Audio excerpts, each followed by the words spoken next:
So I will do a brief introduction about Dr. Shears. She's super busy, so we are very honored and very flattered to have her come here, join us. Dr. Shears have more than 20 years experience in coaching, and she has been a national speaker at continuing education conference for physicians, for many adults and for teens and for many kids too. So for her, fostering a sense of community through leadership, education, diversity, and open communication is always the key. So you can see on her back, there is a word called belief. Yes. Yeah, I feel that's I can truly feel that during the these past how many 3 months work my daughter work with Dr. Shield. I can see her improvement and I can truly see Dr. Shield's belief not only in her, in general, in everyone, in ourselves and in others. This is the part I truly feel so touched. So anyway, I know today we have many parents have questions and the Dr. Shears has a very tight schedule tomorrow. So I will give the I will give the stage to her, and she will go through her some key points, her experience, and then afterwards she will answer some questions. Yes. Thank you, Linda. Thank you so much for that. That was wonderful. And I'm so happy to be here with everybody. I thank you so much for coming and being a part of this and giving up some of your precious time to be with us. You know, the name of our program tonight is Speaking Their Language, Connecting with Teens on Their Challenges. And so I'm coming to you, yes, with all my professional blah, blah, blah, but I'm coming to you as a parent tonight. The first thing I want to let you know is that I am not a perfect parent. Okay. I don't come from that perspective. None of us are perfect parents. We know that they have written many books on parenting. However, our children are all very different. We are all very different. And while we can often follow guidelines, we have to make sure that we aren't blocking ourselves into some set of thinking. So as parents, we're not perfect, but we, of course, want to strive to do the best that we can every day in raising our children. And then second to that, we have to remember that our children are not perfect. And so we can't expect perfection out of them. We want them to also do their best. And that can be very challenging for us. We can see the possibility in our children. They don't always see it. They don't always feel it. They don't always want to do what's required of them. That's a whole other class on that. But we do want them to do their best and to encourage them to do that. So I wanted to start out a little bit, first of all, by encouraging all of you about parenting. One of the top things that I hear from parents very consistently is that my kids will not listen to anything I say. When I try to give them some advice about anything, they don't want to hear what I have to say. However, they will go to the 84-year-old neighbor next door, to their coach or to the clerk at the grocery store, and that person can tell them exactly the same thing. And all of a sudden, it's golden, right? You've told them repeatedly the same thing. They didn't hear it. Someone else says it, and now it's like, oh my gosh, I've never heard anything so amazing. Welcome to the club. That is the true parenting club. That is the club that every parent gets to be in, whether they want to be in it or not. When I was raising my children, thank goodness I was lucky enough to have people in their lives that they did listen to. And so I used that to my advantage. It might be a teacher, might be a coach, it could be a favorite aunt or uncle. But oftentimes when something was going on and I knew I wasn't getting through to my child, I would go to that person and say, here's what's going on. When you speak to them again, if the opportunity should arise, feel free to speak into their life. Right? We don't want to think that we are the be all end all for our kids and that that they're magically just going to listen to us. That's not how the teenage brain particularly works, right?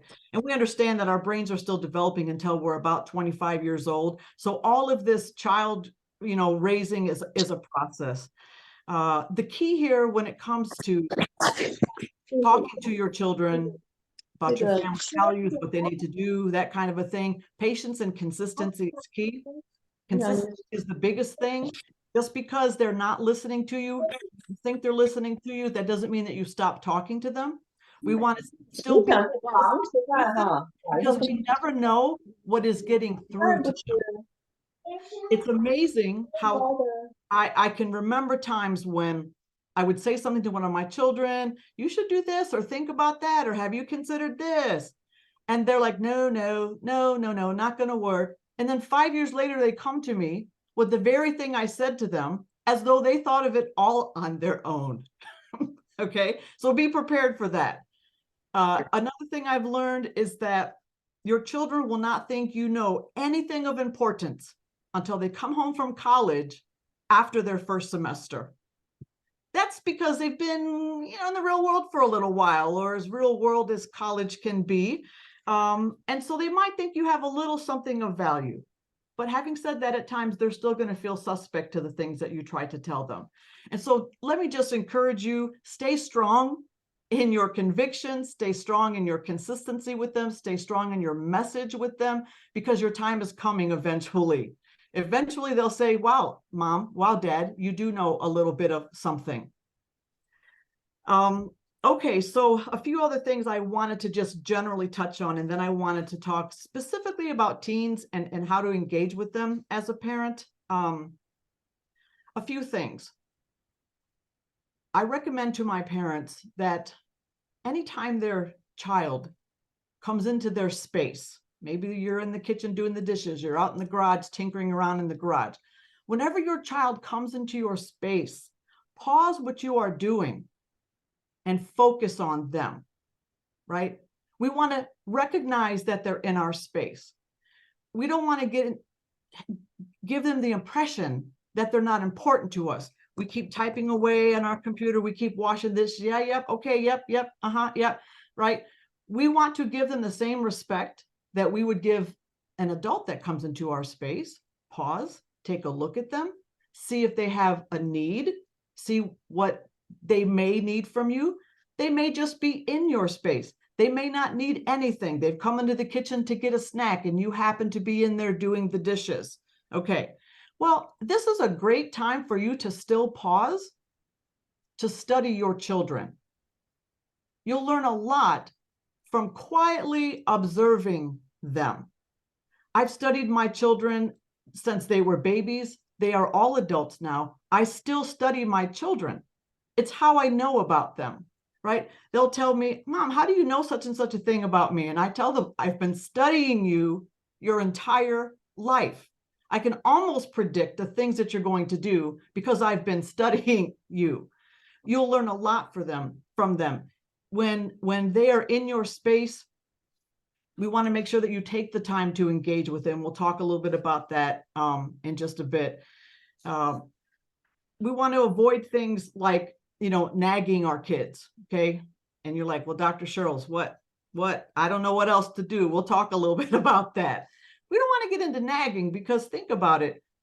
Do you like to be nagged about anything? Who does? Nobody wants to be nagged. Somebody starts nagging at us, and the first thing we want to do is turn our ears off. And that's what our children do. The last thing we want to happen is for our children to tune us out. Because when they start tuning us out, then they are listening to other people, maybe that they shouldn't be listening to. So we want to make sure that we always remain open. We want to make sure that our homes, for our family, that our homes are a soft place for our children to land. We know, because we are adults, that the world is tough out there. Rough and tumble world. There are some not so very nice people out there in the world, very unkind people in the world. And so our homes have to be a soft place for our kids to land, a place where they can express their thoughts freely, where they can express their feelings freely. Of course, we want them to come in a correct way, but it should be a place where our children can open up and talk to us. The best relationships that I've seen out of parents and children are from those parents who are actively listening and paying attention to their children and are available to them. Now, I know that can be hard. We are so busy working and parenting. And sometimes if we're in that middle generation, we are taking care of elderly parents. I get that. But we only get one time to be able to do this thing as right as we possibly can. How imperfectly it may be, we only get this one time. And so we want to make sure that we create that space for our kids to be able to be open with us, and to where they don't feel that if they express their feelings or their thoughts that they're going to be judged. So that soft place for them to land has to be a place where there is no judgment. When people, it doesn't matter your age, when we feel like we're being judged by somebody, we're going to shut down to that person. We don't want our children shutting down to us. A few other things. We cannot parent our children all the same way, even those in the same household. Why is that? Because our kids are different. And so they require different parenting skills and styles. It doesn't mean that we are being flexible on household rules. Household rules are across the board. That's the foundation. But some kids need a different approach to be able to parent them that speaks to them and that can draw out of them their best self. See, that's what we're trying to do as parents. We're trying to expose our kids to things, the world, and things they can try, and extracurriculars, and of course, get the good grades and all that stuff. Why are we doing that? We're doing that because we're trying to draw the best out of them. That's what our job as a parent is, to draw the best out of them, to build a foundation under them. You know, this is where habits and routines and systems are so important, because it builds a foundation under our children from which they can build themselves. And so we can't parent all of our kids the same, because every child is a little bit different. Just one more point before I kind of get into some of the other things is that we want to make sure that we celebrate our children's wins, no matter how tiny they are. You know, someone brings home 5 B's and 1 A. Yay for the A, right? They bring home a report card that you are really happy with. Let's celebrate. Let's take them out to lunch. Not only that, maybe invite one of their friends to go with you and take them out to lunch. You know, it's great to spend one-on-one time with your kids. One of my sons came home for a week. It was just he and I. I was like, wow, this is amazing to have that one-on-one. He's an adult, but it still never stops being amazing having the one-on-one. But if you invite one of their friends to come along sometimes, you also then get to study your children, right? How they are engaging with that friend, kinds of conversations that they're having. But let's make sure that we celebrate their wins. It gives them a boost. Most people enjoy being celebrated. And I have to say to you this one thing, with the hundreds and hundreds of kids that I've mentored and coached, the one thing that causes them to lean in, whether we're in person or whether we're on video, is when I say to them, I'm so proud of you. I'm so proud of you. I mean, it's like the world stops when they hear, I'm so proud of you. I see how hard you've been working on making these changes. Maybe their behavior changes, maybe their executive function skills that they're working on. I can see how hard you're working on that. I'm so proud of you. Let's make sure that we encourage our children, that we tell them how proud we are of them, that we express our love for them, so that they know for sure. For a child, we know that there are some children in the world that don't ever get that expression from their parents. And so they're often wondering. And oftentimes it's like, let's say our generation is here, but maybe the generation before us didn't express all that love and pride and all that. And sometimes some of us wonder, my parents must have loved me. They worked every day. They paid the bills. We had a roof over our head, but I never heard my parents say it. Let's get used to saying that to our kids. I'm proud of you. I see what you're doing. I see the struggles you've had. I see how you're working through them. You know, and let me say to any dads that are here, I know that sometimes the dad jokes seem to come across as really corny, okay? But the truth is your kids actually do love that kind of stuff and they do love it from their dads. So keep the dad jokes coming. I often encourage my students. So if I have any dads here or moms, you know, I encourage my students when I talk to them, have you thought about giving your mom a hug today? Have you thought about giving your dad a hug today? Tell them how much you appreciate them. So if I have any of your students, don't be surprised if someday you're just doing something and you get a hug out of them. I hope that that's the case. But we want to make sure that we are showing our children that we are proud of them and that we love them and keep encouraging them. Okay. So talking about teens, what I have learned about teens over time is that they want to be seen, they want to be heard, they want to know that the adults around them believe that they have value and that they can be significant contributors to the world. And truthfully, most teens want to be contributors. Most teens love volunteering. It's amazing the things that teens can learn, camaraderie, skills that they can learn, you know, giving. There has been recent research that's come out that even talks about people who volunteer, whether it's helping your neighbor or going to a food bank or whatever the case is, people who volunteer, it can actually lift your mood. They're using it as one of the ways to help people who have mild depression or sadness to go out and volunteer. It lifts our moods besides teaching skills. And so our teens want to make sure that we recognize that they have value, that we don't think of them as, you're just a teenager, whatever, you don't know anything. Yeah, you know, they want to know that they have value. They want to contribute to the world. And we see that because even when we look back at history, oftentimes we see that it was young people who led the charge for some certain change, right? And so they have in them still, most teens are not yet jaded by the world. They have that passion inside of them for whatever it is that's important to them. They want that to be recognized and they want to be considered valuable contributors to the world. That's a big thing. So on that, seen, heard, and valued, going back to when our children are in our space, to stop and make sure that we are paying attention to them, that we are actively listening to what they have to say. That means we're giving them our full attention. We're making eye contact with them. We're mirroring back to them what they're saying, even, you know, regurgitating back their words to them to make sure that we understand. Oh, I think what I heard you say was this.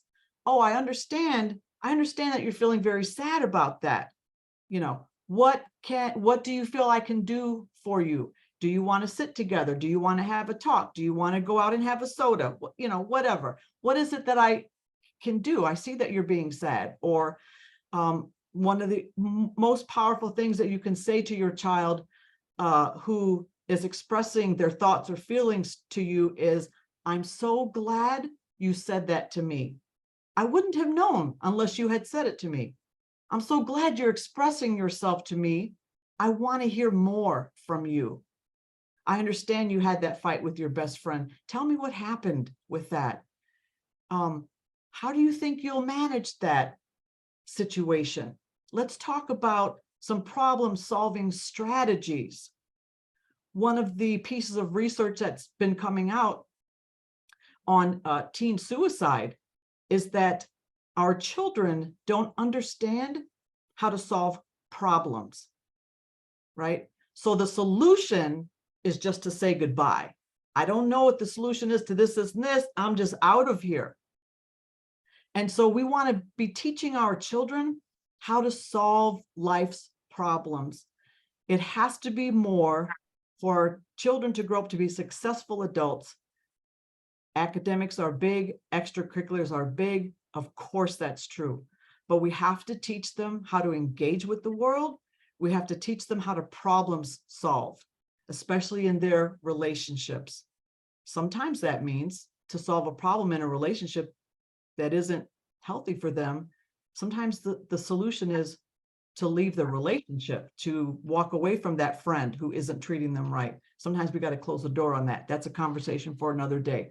But active listening, right? Making sure that we create that open and non-judgmental environment for them to express themselves and continue to encourage them to express their thoughts and feelings. They need to have that opportunity without the fear that you're going to criticize them for how they feel. So we don't want to say to our children, you shouldn't feel that way. That's so silly. Why do you, why are you feeling this way? Just go back and do your work. Forget about it. Our kids carry this stuff with us. A better solution is to help them to problem solve. And so we want to encourage them to express themselves to us.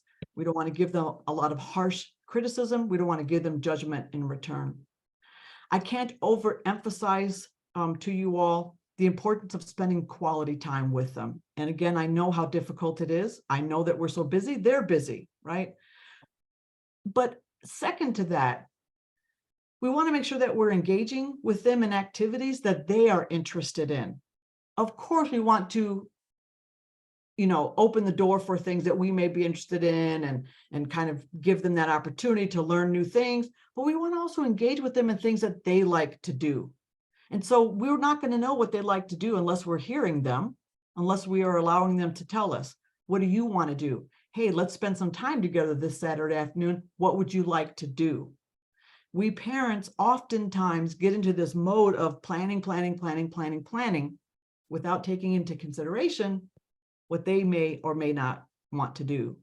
And then when you are there with them, make sure that you are fully present. When I used to teach my medical doctors about staying in present time consciousness with their patients, right? Sitting in an exam room with a patient. And for some of them who weren't very good at it, we would just have a little sign in each of the exam rooms that just said PTC. And it was a reminder for the doctor to stay in present time consciousness with that very patient that they're in the room with, okay? Because as we know, thoughts are filling our mind all the time, but we want to make sure that we're staying engaged with that patient. The best doctors are the ones that where the patient comes out feeling like they've been heard, okay? It's the same way with our teens. And so be present, think about their interests, whether it's playing a sport, discussing a favorite movie, a book, whatever the case is, try to find out what they're interested in and engage with them on their level. This is a hard one. I'm going to say this to you. I know that this is very hard, but we have to figure out how to respect their privacy. I don't have to tell you how private our teens are, right? We want to respect their need for personal space and for privacy. We don't want to be prying into things or invading their privacy unless we have a valid concern, okay? So there were definitely times when with my own children, that I had to get my, nose all in their business, so to speak, because I could sense that something was going on that wasn't going to be healthy for them, and I needed to be all up in the middle of it. I'm not saying that we don't want to do that, because we do. Right. It's sometimes those times when we're interjecting ourselves into something that we can literally save our kids from going down the wrong path. And so we want to do that. But on the day-to-day, we want to try to give them the space that they need, the autonomy that they need to be able to feel like they have some privacy. Always, whatever they're expressing to us, we want to make sure that we are validating their feelings. As I said earlier, we can't say, why do you feel this way? That's so dumb. I don't know why this is bothering you. We got to acknowledge and then validate their feelings, their emotions, even if you don't agree with them. That comes back to being that soft place to land, that judgmental space. We don't agree with everything. That's fine. We don't have to. We're the parent, okay? But we want to validate. I see that you're feeling really angry about this. I know you don't want to go with me to your brother's hockey game. I understand you're angry. You have other things that you want to do. Can we talk about it and come up with some kind of a compromise, right? Validate what they're thinking and let them know that their feelings and their thoughts are important to you, that you want to hear them. I have a few more points here to go through to make sure that we are, of course, being supportive. offer support, offer encouragement in whatever they're pursuing, offer the encouragement in the challenges that they're going to face while they're pursuing their dreams, celebrating, as I said earlier, their achievements. I was famous for throwing parties for things that my kids did. Now, not, getting an A on a report card, but having said that, I would have a before school party every year. The night before school started, we would have a party in the house and we'd get all excited and celebrating the new school year coming ahead, right? But when they did do big things, they placed at a state track meet or won, a speech, state speech or something, I celebrated those things. We should celebrate our children. Everybody loves to be celebrated for the most part. And we want to make sure that we are working to empower them. What does that mean? Particularly in their decision-making processes. Sometimes as parents, we know what's best, so we're going to make the decision for them. Well, then you have a fight on your hands because you're trying then to get them to buy into that, and they might not want to buy into it.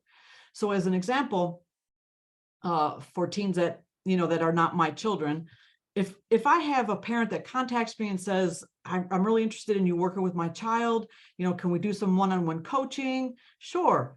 Tell me things from your perspective. Fine. And then the next visit, I want to meet with their teen and I want to talk to their teen and hear what their teen has to say. And before we leave the meeting, I'm going to try to get the teen's buy-in.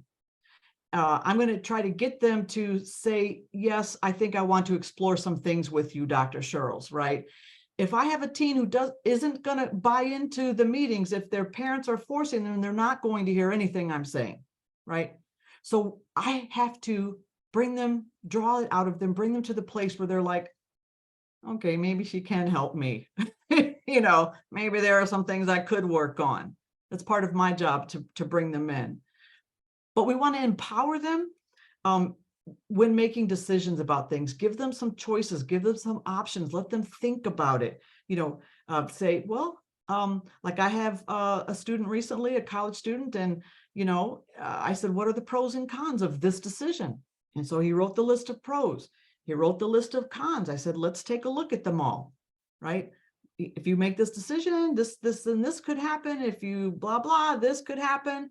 Get them looking at it and thinking about it, writing some things down. What are the pros and cons of this decision? And then whatever decision that they make, they have to, of course, take the responsibility for that decision, right? For their choices. Sometimes we do a lot of work, we do a lot of research, we do a lot of figuring out about a decision, and we think it's the right decision. And maybe it turns out that it isn't exactly the right decision. That's okay, right? We got to give our kids space to also know that it's okay. If you made a decision and it didn't work out well, you got to take responsibility for it. But now, what is your solution to this new problem, this new thing that's happened? Let's take it one step farther. We don't want to beat our kids up for making wrong decisions because we've all made wrong decisions. Let's be honest about it, right? And so we want them to take responsibility for their choices, for their decisions, but we don't want to be beating them up about it, if that makes any sense. I talked about kind of expressing your love, your affection. When we are setting expectations for our children, make sure that they are realistic expectations, okay? And that varies, of course, from child to child based on, their gifts, their talents, their passions, what they're good at, that kind of a thing. But no matter what they're striving towards, even if it's not perfect, let's make sure that we recognize and we appreciate their efforts, even if the outcome doesn't meet our full expectation, right? We can be kind to them. We can move them along to a good space. And then we want to model for them what healthy communication looks like. So they're learning how to communicate with others, not just with us, but people in the world, real world. So we have to demonstrate that to them. What are effective communication skills? Listening, expressing yourself clearly, being kind, considerate, and talking, watching your tone, considering your body language. We should be thinking about as parents, what is our face saying to our kids, right? When we're talking, what is our body language? We all as parents, we have that look, right? That look that we give our children where they know we mean business about something.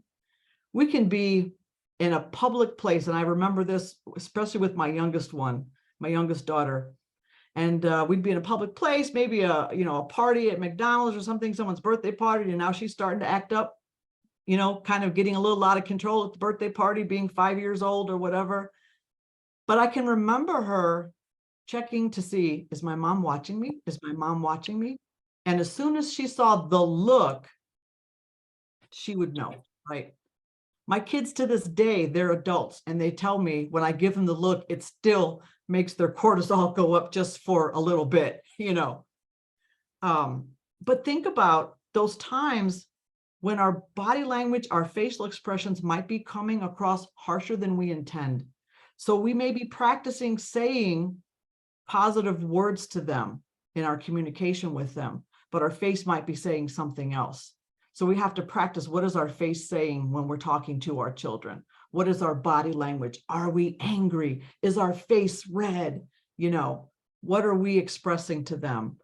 And so we want to make sure that we are modeling healthy communication, how we express ourselves, right? If we don't want our kids yelling back at us, then we shouldn't be yelling at our kids. Let's think about that. And if our child does, for some reason, start to yell at us, let's see if we can bring the tone down a little bit by talking calmer and bringing them down, okay? 2 more points, and then we'll get on to questions here. We want to make sure that we encourage our children's independence. We don't want to do everything for them. I know it's so hard. We think in our mind, to be the best parent, I have to do everything for them. That is absolutely not the case. I can't tell you the amount of times, my kids would come home from college and they're like, oh my gosh, I can't believe the kids that don't even know how to do their own laundry. They can't cook anything. They don't know how to pay a bill. I have had students whose mothers had to call them at college every morning to wake them up for school, right? Well, if you have little kids at home, let me encourage you, you've got kids going into kindergarten, 1st, 2nd grade, buy them an alarm clock. Buy them a nice little cute alarm clock and give it to them. Show them how to use it. Let them wake themselves up and take the responsibility of getting up. Think about how that's going to play out with that student whose mom calls him every day in college to wake him up. How is that going to play out when he gets a job in the real world? What's going to happen to him when his mom is no longer there to call him and wake him up every day, right? We're not teaching independence.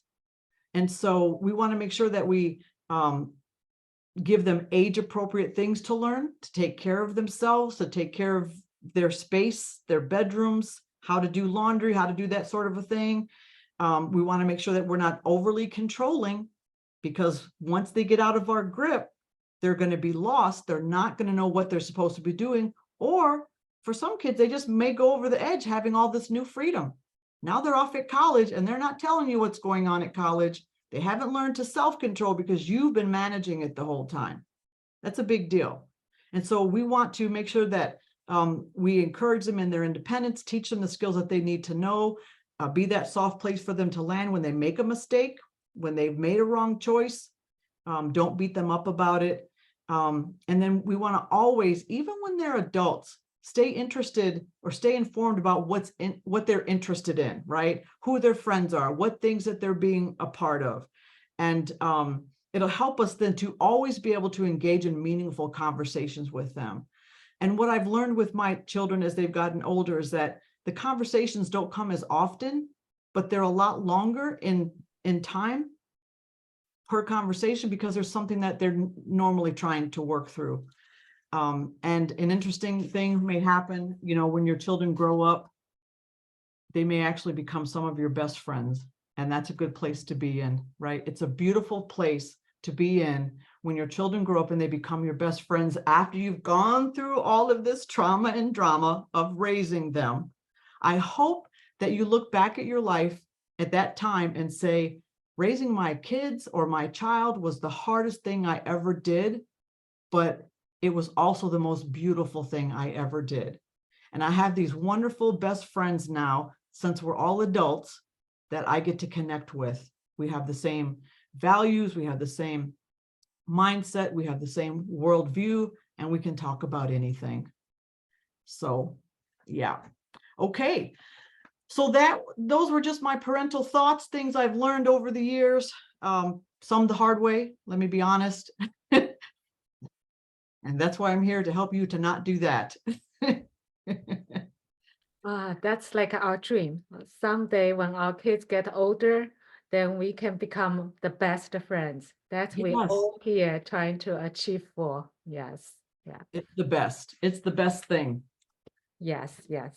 And you may someday even call your children for advice. I've done that because they know a lot more about kind of the current world, so to speak, what the trends are, and so when they do get to be adults, don't be afraid to call and ask their advice on something. They might feel really powerful.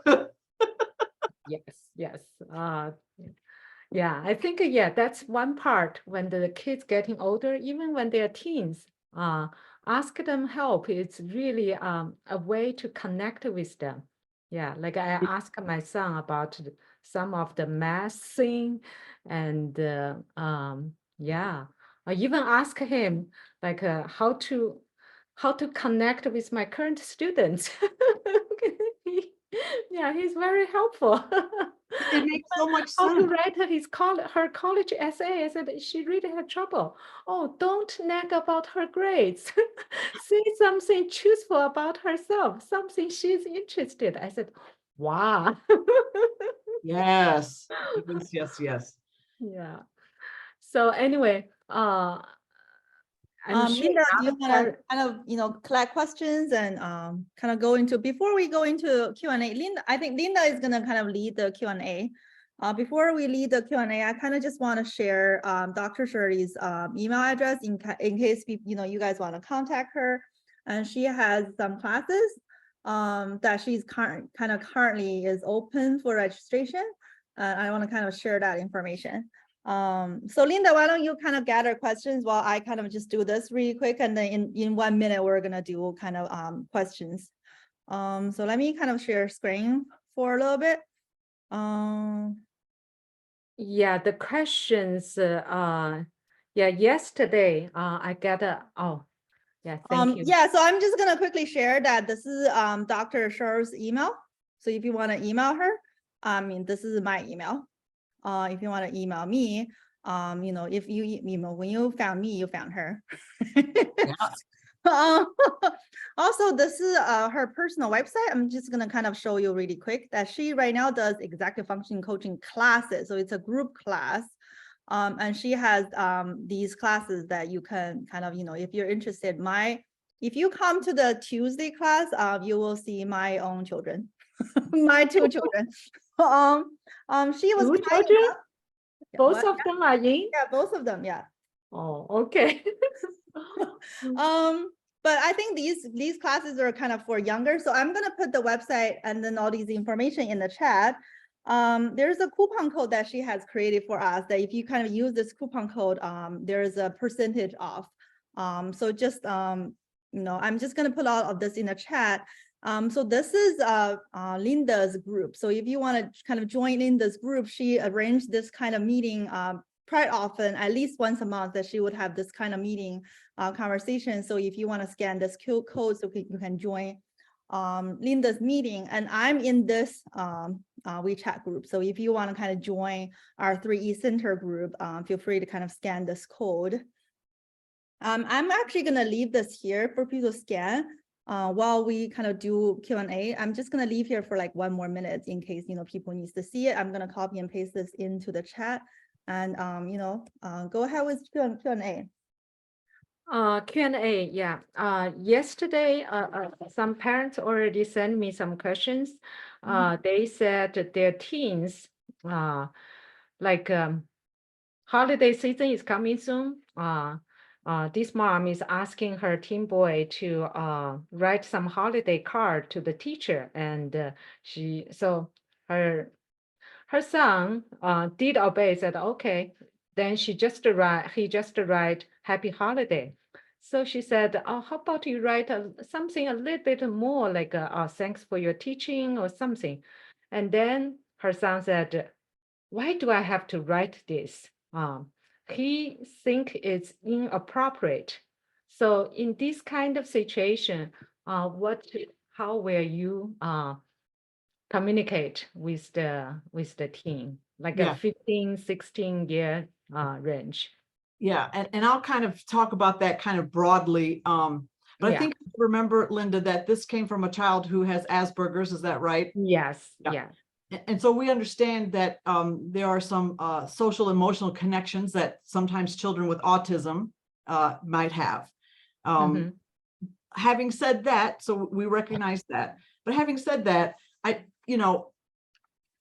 we want to first recognize kind of their perspective. Why do I got to do this? I already said happy holidays. Why isn't that enough? We want to, as I said earlier, kind of acknowledge their thoughts, their feelings, but then kind of help them to understand the social expectations, right? And also to remind them that giving the card is not about them, it's about the receiver of the card. And so what kind thing could you say, to your teacher or to anyone that you're writing a holiday card that might, touch their heart, that might warm their heart a little bit? And so you could say something like, I understand that, writing more can feel tedious or unnecessary. It might even be uncomfortable for you to express, how much you like your teacher, that kind of a thing. Thank you for being honest, with letting me know. I appreciate you telling me that. But the reason I'm suggesting it is so that you can specifically tell your teacher what it is that you like about them, why you like their class, right?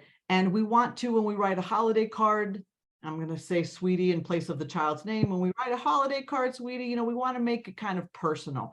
Happy holidays is fine, but it doesn't really make it personal. And think about what you could say to your teacher that's going to, as I said, kind of, warm their heart. But having said that, sweetie, I want to respect your comfort level. I understand. So what do you think would be a good compromise? You want to write happy holidays. I want you to write 2 more sentences. Could we meet someplace in the middle, right? We're empowering the child, helping them to problem solve a little bit, giving them some understanding of social expectations. Maybe we can come up with some kind of a message, a sincere message that you're going to be comfortable with. And let me then refer to Dr. Hui. Do you have anything to add to that, dear? Thanks, Shirley. I think I agree with everything you said. I think a lot of kids with, when they're on the autism spectrum, they need explicit teaching. So like helping them understand why it is that we need them to write more on a holiday card is really important, right? He might understand it as mom give you this task that you have to finish, and didn't actually know the meaning behind it until we told them, hey, like Mrs. So-and-so has worked all year and then she cared about you so much and she did that. And we want to show her that you really care about her. If we give her a card that says happy holidays, she might found that, she would still be happy, but she might found that impersonal and be something that's kind of almost sounds curt, right? Like curt is something that's almost too brief, that's almost like not very kind, right? So if Shirley writes me this email that's saying like, I don't care so much about you, I'm thinking about you, and I write back, be like, fine. And that, so while I was, that served the purpose. I was answering her question. However, it makes her to think that I am actually upset with something, even though I'm not, I'm just answering the question, right? So I think explicit teaching, I think, is really important. And Shirley, I really love what you said about, writing the card is, we're writing for the audience. We're not kind of doing this for you. I think, we have to really kind of, think about this and think about, like, how do we present this so that it's meaningful for the child, so it's not like a chore that you want them to do, right? Yeah, but I agree with everything you said. Yeah. So excellent. here, I do have one more related to this. Like, for example, I think my son did a similar thing, like in his senior year, we bought the Starbucks card together, was planning to give the teachers. And then the next day when he went to school, he asked his classmate and the friends said, oh, ask them, do they send any gift to the teachers? And they all said no. And then he came home. He was planning to do that. And then he said, Mom, nobody does that. So I'm not going to do it. So in terms of this kind of situation, like how did you teach your kids what time they should follow the what their peers or the crowd, what time they should have their own voice or own thing? So I like that you asked that question. One of the things, and I kind of alluded to this a little bit when I talked about we have to parent our kids a little bit different, but that our foundation, our house rules have to be like the same for everybody, so to speak. It's the same way with our family values, right? We should determine what are our family values. One of the first things I do when I meet with a one-on-one student, or even in my classes, you know, is I have them do a sheet that helps them identify their values, right? Lists of words, you know, of what's important in loyalty, friendship, kindness, you know, whatever. Well, we can do that for our families as well. And so I often encourage my students, hey, take a copy of this to your family and have your family all come up with their family values, right? Our family, one of our values, let's say, is kindness. One of our values is generosity. One of our values is, you know, helping, volunteering. And when you have that foundation and then they hear a voice that's outside of that, they can go back and go, that's not how my family believes. See, that's not how I believe. That's another reason why it's important to understand what you value. So number one, you're always working to point yourself towards your values. But number two, when somebody's in your ear and they're saying something that's different than what you value, you can say, that's not me. I don't do that kind of thing. Right?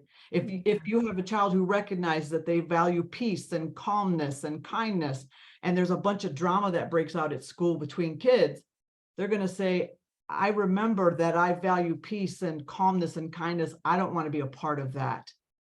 And so instilling, and this might have gone much deeper than you wanted it to go, Linda, but instilling the values of the family into your children are so important. They're never too young to learn the values, and it will help to buffer them against other people in the world that don't share those values. Oh, yeah. Actually, I think this is very, very important. Yeah, for my daughter when she was little, I think we read a book about when you give a gift, you instead of a store-bought, we make our own. So now her Christmas gift to us will be she draw something to each of us. So Wow. yeah, so That's that's amazing. yes. I think that's what glue the whole family together. I did something like that similar. One year, my boys were in high school and the girls were in middle school, and we had always had these big Christmases, and I thought, oh my gosh, what am I teaching them? So one Christmas I said, here's what we're doing. We're all going to make our gifts to each other. And that's going to be the Christmas. You're old enough to understand that. And we all look back on it and think that was really the best Christmas ever. Yes, yeah. That's very, very good, especially among this around the corner Christmas. Yeah. Another question is regarding ChatGPT. This is a very hot topic, and we all know some kids, I mean, seniors or even college, some kids use ChatGPT to do the homework, some kids doesn't. And then, so some kids might report another kid cheated, or someone, for example, David used ChatGPT, did his history homework, whatever. And but in terms of doing that, then of course he will get resentment among his class. So in terms of teaching our kids value, like this kind of a social scenario, how do we teach them to navigate? And that is, I'm going to say one thing and then I'm going to throw it to Hui. It's so difficult, right? Because we're taught as little kids to not be a tattletale, aren't we? Right? Don't be telling on everybody. We tell that to little kids. And so what does that do for the person who is brave enough to say something that needs to be said? It makes everybody else angry because why are you being a tattletale? We're taught we're not supposed to tell on each other. Why did you tell on us? You know, but one thing I would add to that too is as a parent, you know, to try to figure out what was their intention in telling, right? To kind of go back to, was he just trying to be mean? Was he trying to be honest to the teacher? You know, because we want to teach our children to be honest and we want to create a fair environment for everybody. I'm going to guess that might be where it came from. Yeah. Saying, hey, Yeah. some of these kids are using this and they're having an unfair advantage, which in some classes can skew the grading curve. Yeah. Right. So depending on that. And so, kind of and making sure that everyone follows the rules and that sort of a thing, which can be part of values. But it's a very difficult thing to navigate when you're the one standing up for what is fair, right, and just. We can look back at history to see people that stood up for what was fair, right, and just, and not everybody liked it. And with that, I'm going to give that to Dr. Hui. Thanks, Shirley. You don't have to give it to me, but I agree 100% with the intention. Like, why did he tell? Why was he just telling to, because he has a strong sense of justice, or he's Yes, because, he think that's fair, and he want to be honest, and yeah. One thing we often teach, I work in schools. We teach kids with some kind of social difficulties, not necessarily just autism, right? We teach kids one social skill that's really important that we often say is, do you think it or say it? So we literally call the skill think it or say it. And you have, we have many thoughts, right? For example, if today I have a thought about so-and-so sweater is very ugly, I would never buy that, right? Like, that is a valid sort of your thought, and you're allowed to think that way. Like, you're allowed to have opinions about that other person's sweater that is ugly. But do you say that to that person? Or do you say everything you think? Or do you just kind of think it without kind of saying out loud, right? This really gives them a perspective about, once you say that to that person or to another person, to a third person about one person's ugly sweater, like, how would these people feel about you? So one lesson we always say is that when you, think about when you told the teacher, what do you think the other kids are thinking in their head? And what's their perspective, right? And I know that you have a strong sense. I mean, I can understand that there's a strong sense of justice. And sometimes, we really have to tolerate the problems and not be like, oh, I can't sit with the problem, like I have to go solve it, or otherwise I'm gonna kind of go, do something, right? I see this very often. Actually, actually literally just today I was, it was something really funny. This kid came and then he was telling he was telling on the teacher to another teacher, because this teacher was promised that she would do like this activity, but she didn't have the material, so she didn't do. So he has this strong, like, you promised that you are going to do this and you didn't do. And so I'm like, this is not okay.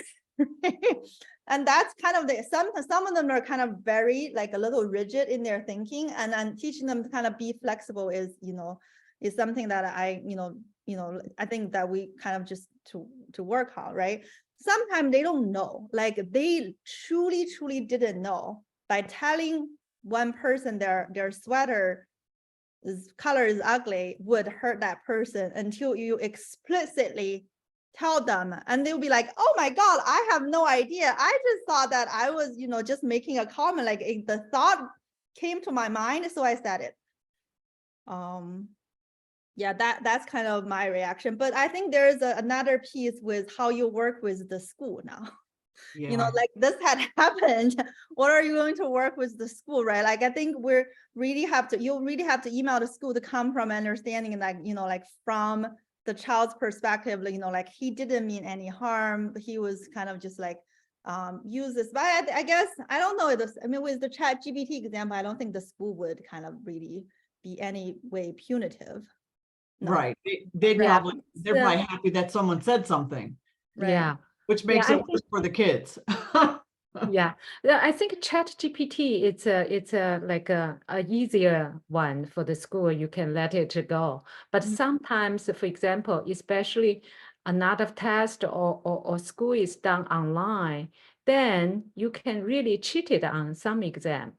So Mhm. in this kind of situation, if a kid know another kid really cheated, should he report it or not to school? Mhm. Right. It's tough. Right. Yeah. I mean, Yeah. I would say, like, you know, like, what's your intention about reporting that person? Like, why does that person's performance or achievement matter to you? If you're like not comparing yourself with that person, if you did what your best, right? And then you have the score. You know, I'm not sure unless the score is curved. So you know, like, I think Because that, I heard that is a real case. It's from my friend's school in Long Island. Like they were during the pandemic, like some kids really cheated on the Mhm. Math Olympia. Hmm. So Mm, that impact is really material. I think I did hear about that from one of my students. They told me that about the cheating on the Math Olympiad. They sure did. And yeah, there was a lot of problems that came out of that. Yes, yes. Because then for the students who didn't cheat it, then they might have the chance or just simply for fairness, because the other one who cheated definitely has Right. like a kind of break the spirit of this contest. Right. That's Agree. true. That's true. Agree. Yeah. Mhm. Yeah. So for this kind of then I think as parent or as teacher, we do need to have a little bit longer conversation regarding for the kids. Yeah.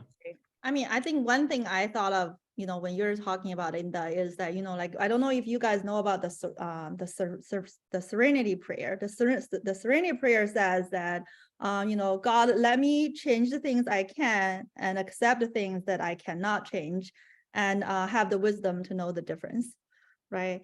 You know, people cheat on Math Olympiad. Is that something that I am able to change? Or, you know, in what way am I able to change that or contribute to a more fairness, you know, world? Is that kind of within my ability? If it is, I can do something about it. I can do, you know, within my ability, I can write articles about it. I can, you know, like maybe, you know, post some things, but, you know, like, is that even gonna be helpful? Like, am I posting this just to vent about my feeling, or am I posting this to kind of help with the situation? If there is no good way that I can contribute, right? For example, there's a war going on. There are two big wars going on Earth, right? Am I Yeah. going to, like, is that in my control? No. Am I really upset about it? I am extremely upset about it. I am so upset about it. I have no control. There's nothing I can do about it. So I'm gonna accept it, because, you know, we gotta have the wisdom to know, you know, if something that is within our ability to change or not. I love that. I love that way. Yeah, that's exactly right. Yep. Mhm. That's good. Oh yeah, one person in the chat asked something related. Yeah, her Mhm. daughter is influenced, is very depressed about the world issue now, Mhm, mhm. and been so serious, affected her emotional state. So in this kind of scenario, as a parent, how you should talk to your kids?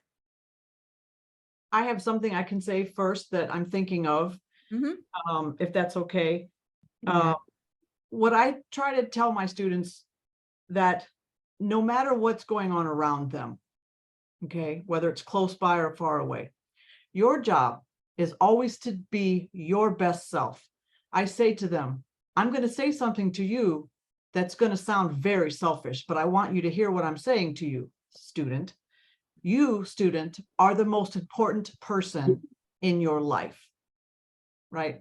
Yes, I know that your parents are very, very important.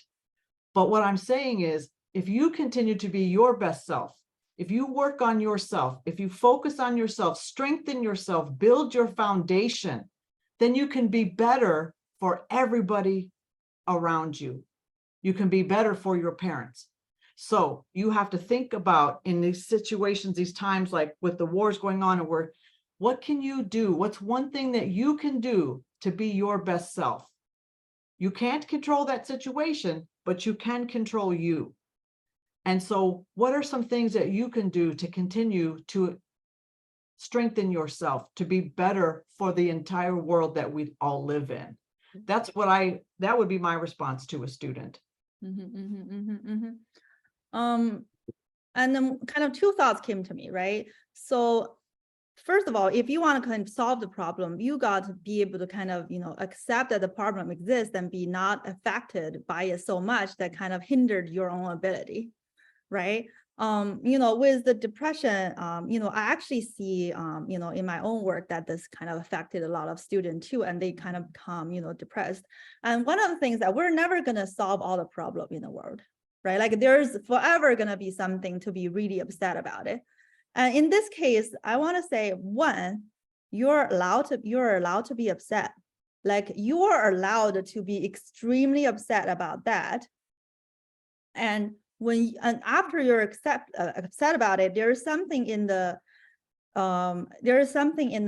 psychology field that we call radical acceptance, right? Radical acceptance means we accept the situation as what it is. Like it is what it is. Accepting it doesn't mean I like it. Accepting it doesn't mean I approve of it. Accepting it doesn't mean I'm just gonna give up and kind of let it go, just kind of let it happen. Accepting it is really the first step to kind of a better future. And you have to take care of yourself before you can like really do anything, right? There's a war, you're really upset, but if you are depressed and cannot get out of bed, how are you gonna make it better, even slightly, right? So you are allowed to be upset. It totally makes sense that you're upset. And radical acceptance, like I think that's something that we really have to practice, right? This was talked about a lot during COVID because that's really upsetting and there's nothing we can do about it. So we all practice radical acceptance. And I want to repeat again, radical acceptance doesn't mean that I gave up, that I like it or I approve of it. No, someone else made a comment like if no one changes, sooner or later, it will bite back to yourself 100%. But radical acceptance doesn't mean that I think this is all right. Accepting it doesn't mean I think it's okay to have wars or I think it's okay to cheat on a math competition. It means that I accept the fact that this has happened and I'm sitting with it. Yes. And while we can't change the greater world, we can be our best self to at least change the world that we are in every day. So in this kind of scenario, for example, I know because my son in college too, he said it's half-half. So this mom said in the chat said protesting, her daughter said protesting can make some change. I mean, I think that's true. Peaceful protesting has in the US, it's happened in the US, it happened in South Africa, it's happened in different parts of the world where peaceful protesting does make a difference. I think because it brings attention to a subject that needs to be paid attention to. And so I think I'm so sorry to cut you off, Shirley. No. I'm so sorry. I think another way of thinking about it, you schedule time in your day to do that.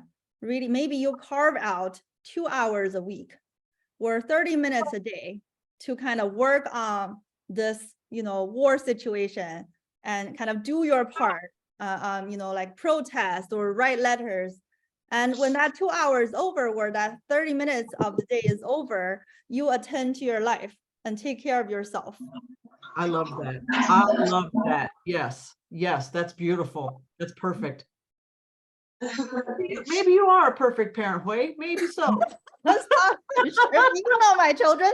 I know. That's what I'm saying. I love them. They're amazing. They are so amazing.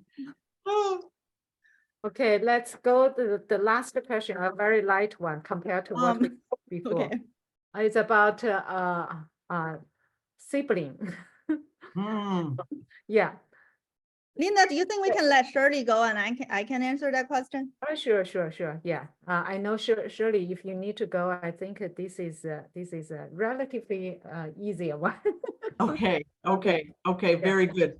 Um, All right. Well, listen, thank you everybody for coming. I've so enjoyed this, and I thank you so much for having me and letting me be in your space this evening. So I hope that you take away at least one thing that we talked about. So, okay. Yeah. All right. Thank you. Okay. Yeah, thanks, Okay. Shirley. Thank Bye. you very much. I'll talk to you. Thank you. Bye-bye. Bye. Bye bye. Linda，我们可以讲中文。我们可以讲中文，对嗯对，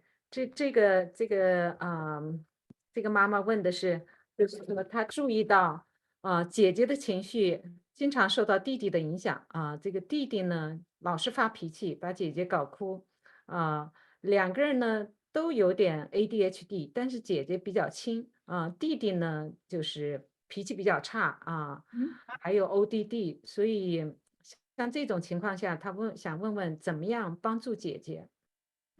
我觉得就是说这个问题很好我有几个想法一是呢，我们要让姐姐知道说她的情绪是她自己的，她弟弟的情绪是她弟弟的。那我经常在工作的时候，我会举一个例子，就是说你想象你的情绪是一杯水，那你想想你弟弟的情绪也是这杯水，那不光是弟弟，家里人所有的人都是一样。那你的这杯水呢，有没有你是你自己的，你有没有被另外的人的那个水影响？如果另外一个人的这个水看这个就是他这杯里面的水煮得很开的时候，如果你离他很近的话，你就让他的这个烫水浇到你的这个水瓶里面，你就变得也很热，你就受他的影响了，对吧？所以说你们这两个人的情绪呢是分开的，对吧？然后我会教姐姐，我会跟姐姐说，姐姐你要把你弟弟的情绪，你不能想象你弟弟的情绪是一些你可以控制的事情，你必须要想象你弟弟的情绪和行为就好像这个天气一样，天气呢时好时坏是有变化的，但是天气呢是你不能控制的，你只能呢就是观察它，然后为它做准备。如果今天是晴天，你就很好，你就出去玩，你就跟他一起玩，跟他一起聊天怎么样？如果今天是下雨天，甚至是暴风雨他大发脾气，闪电雷鸣，这个时候你要做的不是去跟他一块去闪电，你要做的也不是去试图阻止这个雨不要下了，对吧？你要做的什么？暴风雨来的时候，你要做的是什么？你要做的是找个地方待着，等这个暴风雨过去。我觉得这个是我们就是说我们怎么样hold我们自己的情绪是我们自己的，不要被我们周边的人影响。就是说我们要设定一个边界感。那我的情绪是我的，你的情绪呢，不要 overflow 到我这里来。那我也作为姐姐，我也不要去尝试因为他是姐弟关系，他不是就是不是跟他，这不是他孩子，对吧？这是他弟弟，对吧？他没有这个教养他弟弟，或者是试图的这个责任。那如果弟弟发脾气，你做什么？你就上楼自己干点自己的事情，等这个雨停了，而不是说试图去阻止这个雨，或者是你一看人家下雨了，你这边也下雨了。我不知道我有没有理解对了这个问题，但是如果是按照我理解的这个问题问的意思，这就是我的答案。对，我觉得这个你教给姐姐的这个办法很好。然后呢，作为这个妈妈，我想她可能还想问的是，她怎么样去 comfort 这个姐姐，就是说，就是除了姐姐之道该怎么办以外，就是说他是不是应该去安抚一下姐姐的情绪啊，或者是 active listening 啊什么的。我不太清楚，就是说具体家里发生了什么事情，就是说我如果能有一个例子的话，我觉得就比较容易。就是说弟弟会做哪些事情，然后会让姐姐非常的那这个是微信发给我的那个这个叫做练不知道你在不在？你要是在的话，你可以直接问。另外呢，我就觉得说，那我们就比如说举一个例子吧，就说比如说弟弟大发脾气，然后把这个姐姐的比如说把姐姐的东西弄坏了，我也不知道什么具体的什么情况，对吧？那这个时候呢，我们安慰姐姐的时候呢，第一你就是validate，对吧？你要接受这个弟弟把你东西弄坏了，这显然就是如果是我的话，我也会不高兴的，对吧？你去安慰他一下。Debbie 有一个 Debbie 在讲 ，Debbie 你说你是问这个问题的人吗？就是我上回跟你谈过的，我就跟你说，我家弟弟就是最近这2个礼拜不错，表现还可以，就跟以前比有进步了。但是就是我家弟弟 Henry 嘛，然后他我就是注意到，比如说他90% 不是他对我发脾气嘛，但是他有10%是对他姐姐发脾气，然后我就注意到影响到他姐姐的情绪嘛，因为有时候姐姐自己躲起来了，他有时候还要追上去，比如说要敲门要砸门，就不放过他那种感觉，然后我都是要去阻止他那样子。谢谢你的问题，谢谢你的这个我觉得这个一下就清楚很多。我觉得第一，我们要让姐姐知道说，她现在不高兴就是 it only makes sense， 对吧？that 她会 feel like it only makes sense that you would feel upset， 这是你要说的第一句话，对吧？like it's you're totally allowed to be upset in this situation。第二，我们要让姐姐知道的是 ，you didn't cause this， 这个事情不是你引起的，对吧？这个就说有三个 C 的原则，我们通常会跟我们的 clients 讲的，就是 you didn't cause it， you cannot control it， and you cannot cure it， 对吧？你家庭成员他们的情绪的问题，第一不是你造成的，第二不是你可以控制的，第三不是你可以治愈的，你要理解这3点，对吧？这是第2个我会跟姐姐讲的。第3个我会跟姐姐讲的是说，这个东西发生这件事情 ，it's not about you, it's about him。这件事情虽然牵涉到你，但这件事情 it's really not about you， 这个不是你的事儿，这是他的事儿。我这3点我会跟姐姐讲的非常清楚，就是第一 ，you're allowed to be upset, totally makes sense that you're upset. 2, you didn't cause it, you can't control it, you can't cure it.And 3, you didn't call, this is not about you, this is about him. Like, this is his problem, not your problem. 然后我会跟他说，当弟弟发生这个时候，你就把他当成这个天体，你就是观察一下，你就是从一个外界的角度去观察他，而不是说要被他影响或者是试图去控制他。明白，非常感谢。对，还有一个问题就是昨天有个妈妈就是跟我聊，她就是说，她说她儿子就 teenager 嘛，这个coding 啊，这些computer 的能力都很强，所以他 accidentally 就是说 hacked into schools 那个 IT system， 然后呢所以这个学校就是说他就可以看到所有的成绩，所有的那个，反正最后学校发现了就很恐慌，所以就有一个 big reaction from the school。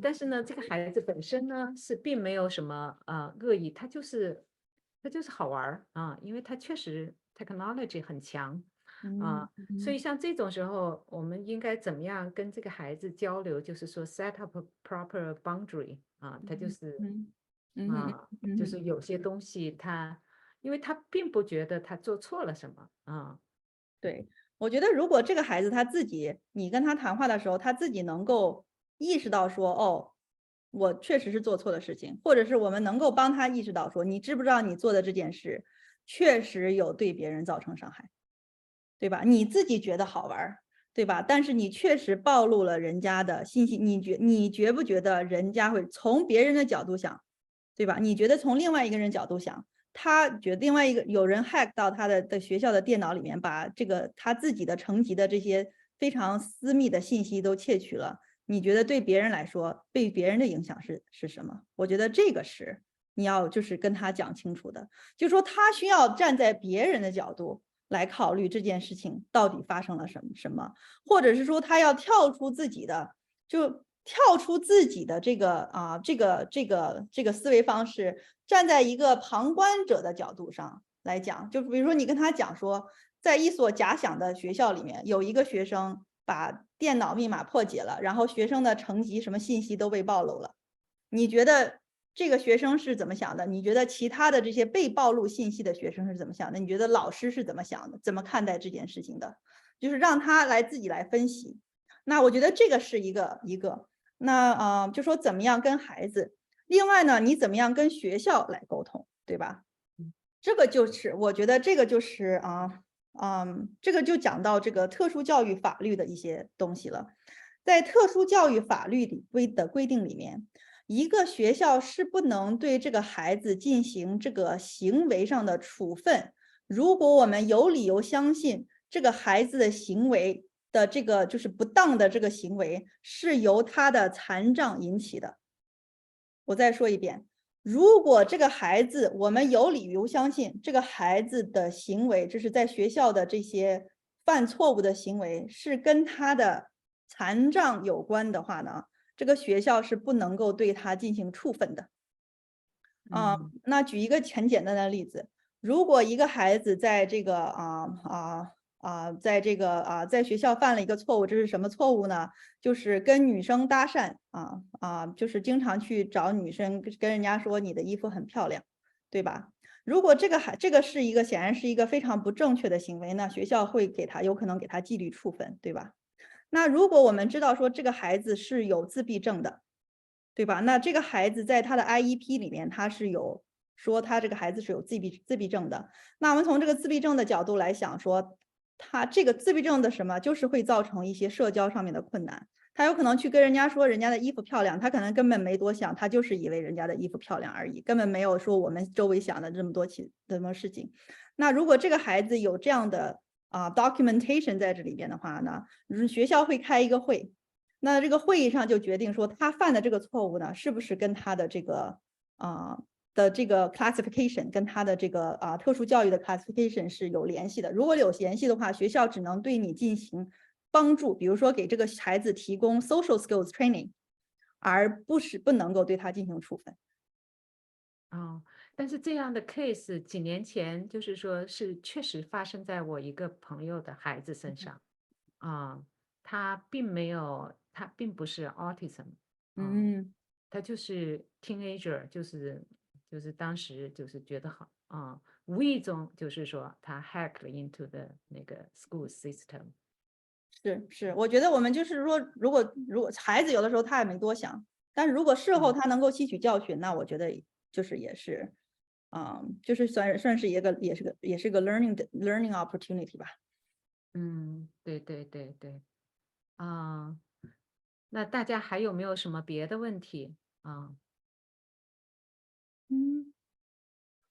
有一个人在讲前面有一个人问我了一下，简单回答。我们大概9点半结束，怎么样？因为前面有一个人私信给我一个问题，他说想要我们分享一些 anger management 的就是 anger control problem 的一些东西，就是这个易怒，对吧？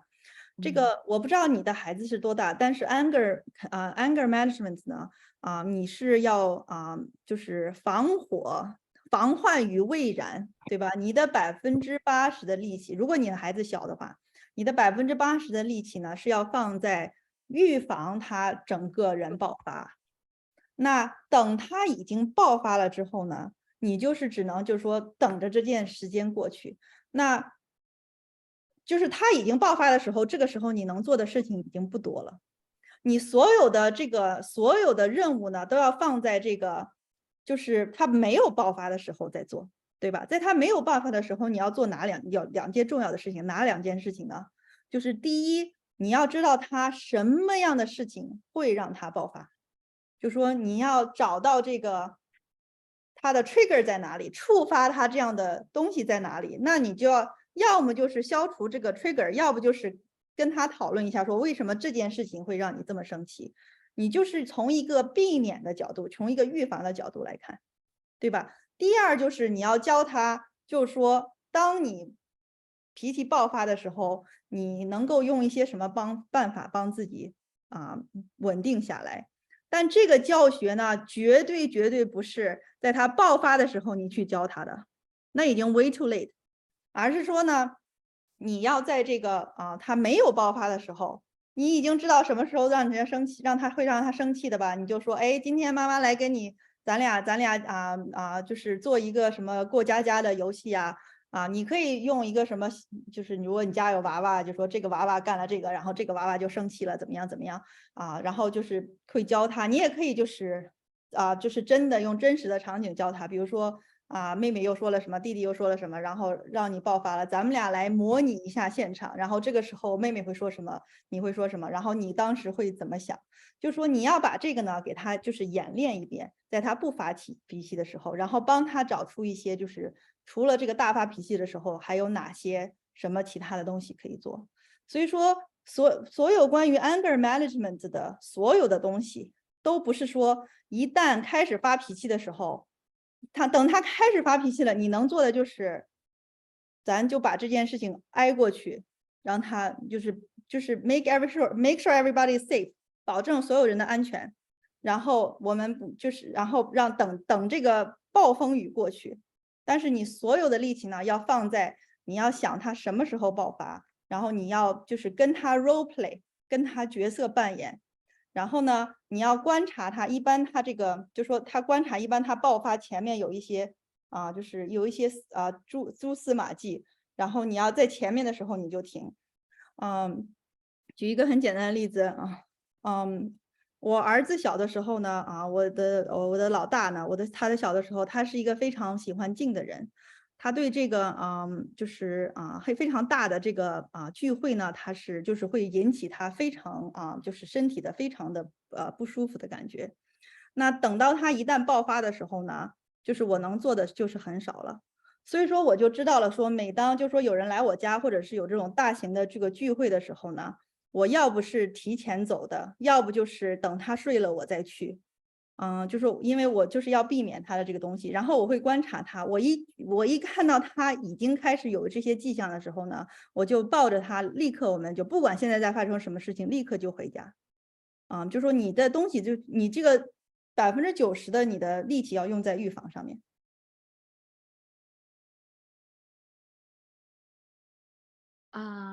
大家还有谁有什么问题的？现在可以自己直接开麦问好了。Chat 上好像有一个。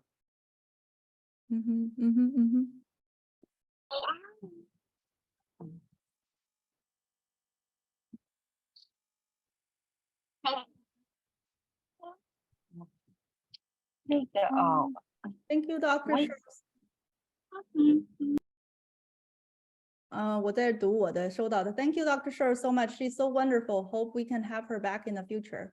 还有人说 How do you help strong-willed kids who are determined to spend time on other stuff rather than academics?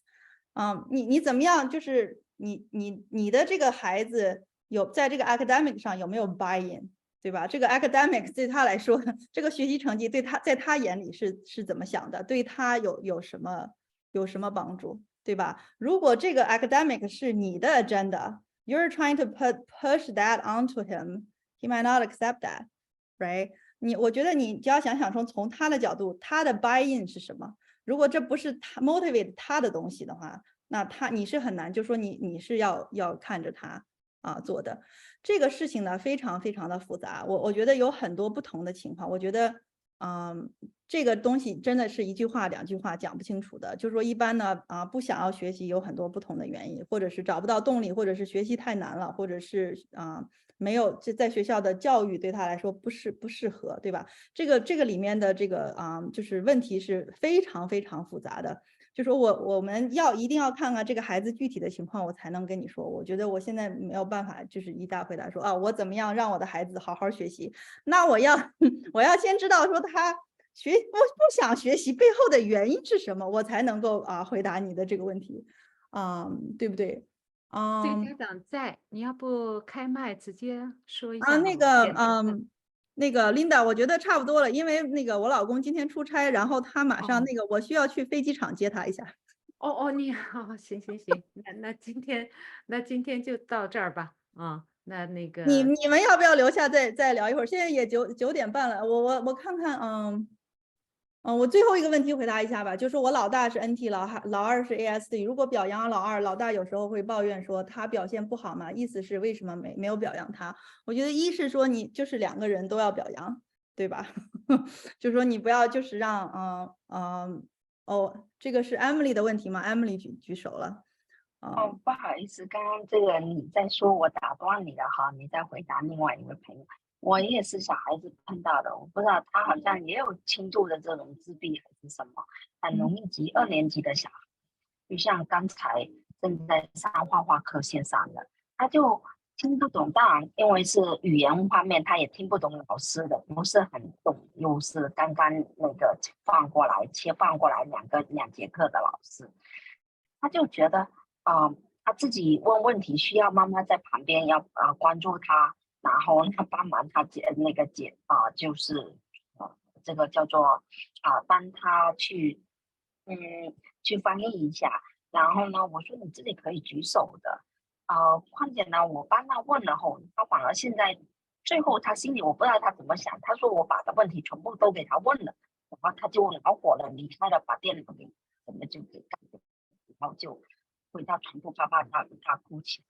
那我就觉得我好像对他这样子的情绪有点不能理解，况且平时他也是很容易生气的，就像这样子的情况，我是否自己也要注意？我急起来，我好像我也把控不住，我跟他讲话了，我就感觉他这种的这样子生气的状态，我反而自己不想气，也变成等一下我也控制不住了。我说我可以跟我讲一下，有我自己也要注意的地方嘛，作为家长。你这个例子就很好啊，我们刚才说的所有的东西都可以用上去，对吧？第一，我们要分析，就说这个孩子为什么在这个时候会生气，对吧？他的背后的原因是什么？我听上去，我觉得他有可能是上这个课让他自己觉得非常的 incompetent。那没有人会想要做让自己觉得非常 incompetent 的事情，让你觉得自己非常不擅长的事情。对吧？但我不知道这个是不是，但是你可以观察，你可以知道，就是说我们要知道说他在什么样的情况下容易生气，是不是每次都在他有可能这个场景让他自己觉得他自己不够好的时候，他就会会触发他的这个东西，对吧？我觉得你要去背后就是分析他的原因，对吧？但我不知道，我没有在场，所以我没有办法给你更加具体的一些解释。另外呢，就是说，我觉得你可以跟他就是在不上这个课的时候来聊一聊。妈妈观察到说你每次上这个课的时候你好像都情绪不是特别的稳定，你能不能跟妈妈说说这个课到底是怎么样？就是我觉得你这个东西你肯定是要去跟他聊了，了解背后的情况，对吧？没有人想生气，你生过气吗？我们所有人都生过气吗？生气的滋味好受吗？不好受。谁在座的喜欢生气？没有人，对吧？所以孩子他也不想要生气，所以说他生气不是说他想要生气或者故意气你，他是没办法了，对吧？他才到了，他没有人没有人觉得生气这个事情很好玩，我每天生个气，然后对吧？不可能的，生气是一件非常非常难受的一件事情，他不是真的到了，他不会这样做的。所以说，我觉得你肯定就是要从孩子的这个角度去理解他。你要找出背后的原因，然后你就跟他说，妈妈，那我现在不知道具体的原因，所以我没有办法跟你真的讲。但是假如说我们现在假如说这个孩子生气的原因是上这个课让他觉得自己非常的不好，就他比如说他觉得人家都听的那么人家怎么都能回答问题，就我回答不出来，所以他就觉得非常的 embarrassed， 对吧？所以他就不想要回答。我只是假设，我不知道这是不是你孩子的真实的情况，我只是假设。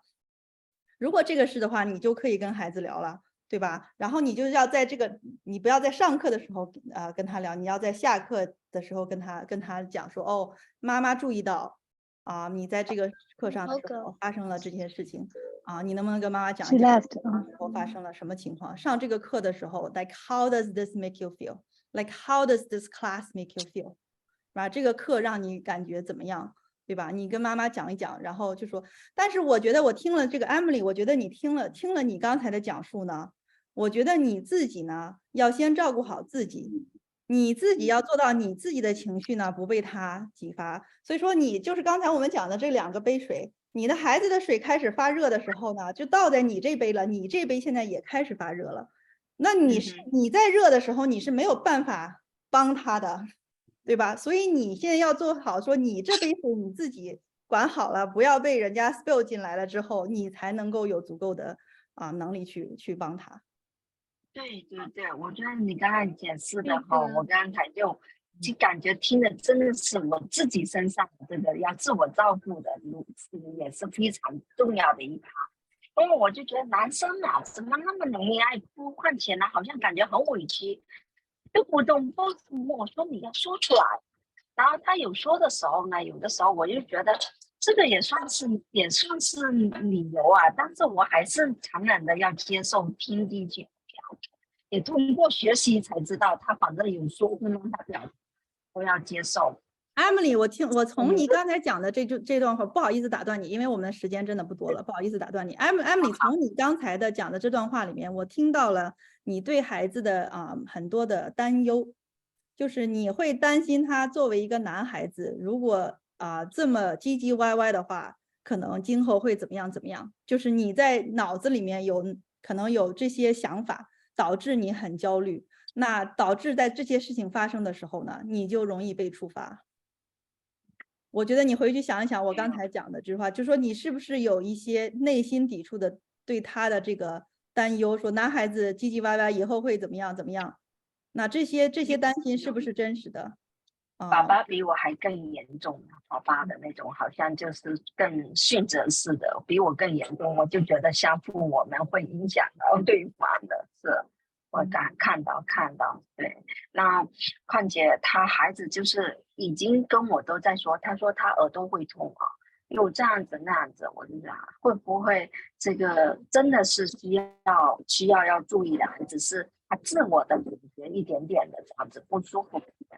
他说我们讲话大声他就痛，然后现在没大声情况下他也感觉耳朵痛我也知道他这几天比较疲劳，因为前面几天生病了嘛，这2周过来感冒反复生病了，人比较疲劳，所以坐在那里没办法好像注意上这个课，集中不了，所以我就后来跟老师就打个招呼退了，我能理解他这个可能有像你说的选择背后的原因对，其实他上画画课是他最爱的，我觉得不是什么困难呀。对，你觉得不是困难，对吧？我们要看看孩子是不是这样觉得。好，谢谢你的分享。我觉得你听上去的话，我会带孩子去比如说至少看看，就是我会再深入的分析一下原因。听上去好像有更多的情况发生。